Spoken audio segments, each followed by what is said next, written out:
tinulang manok ngayong araw ng Martes. O, diba? Sarap yarn. Magkano sa manok, te? 180.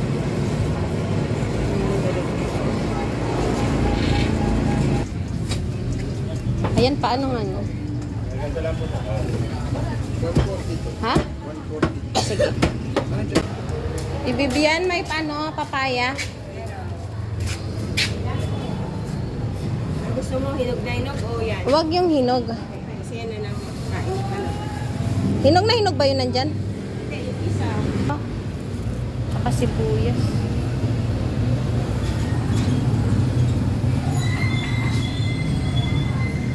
Magkano kilo niyan? 80 po. Yan, yung ganyan lang kalaki.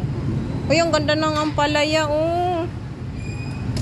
Maganda rin, oh. Ayan, ganyan lang. 28. Ah, sige, okay na yan. Tsaka ito ang sibuyas. Hindi ko alam kung mayroong pang sili doon. Ay, tinamad ng dumaan ng palengke si Mister. Ay, Puyat na. Kasi nadaan siya palagi. Hindi. 34 na lang.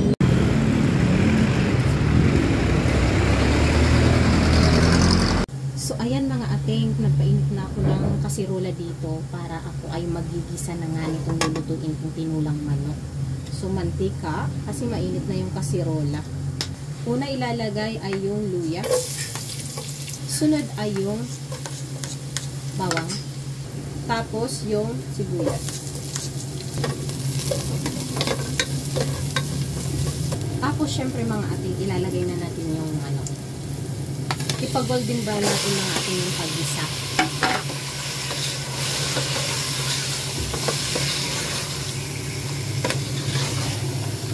Siyempre mga ating tatakpan natin ito para maluto yung manok. So ayan mga ating, maglalagay ako dito ng patis. Ayan. At syempre, ang palagi ko kong ginagamit mga ating ang Maggi Magic Sarap. Disclaimer lang po mga ating ha, hindi ko po pinopromote ito. Ito lang po talaga palagi ang ginagamit ko, promise. Tsaka, paminta, nabili ko lang to sa Talipapa. And then hahaluin natin mga ating habang siya ay, ano, ginigisa. Masarap mga ating sa tinulang, merong patis. So, gawin natin dito mga ating, tatakpan natin ulit.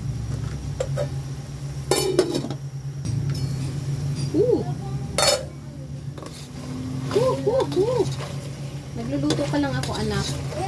Inagahan ko talaga itong mga ating kasi nga aalis si ate Saysay maaga. Lalagyan na natin ng tubig. Kunting pakulo na lang to, anak. Yan. Lalagyan natin tubig. Pakukuluan lang natin saglit. Init. So, ayan na natin. Kulong-kulo na nga ito, oh. Oh. Ilalagay ko na yung ano, papaya at saka yung siling green. Tapos, ano na natin siya, pakuluan na. Pakuluan na natin para malito na. Ayan na nga mga ating, ilalagay na natin yung malunggay. Yan. Haluin natin mga ating para ano, pantay yung pagkakaluto. Nabubulol-bulol na ako. Gutom na ang person. Takpan natin. Titikman na natin mga ating kung ano, kung okay na ba yung lasa nito. Tikman natin para sure ang ating ano, niluto kung masarap. Okay na.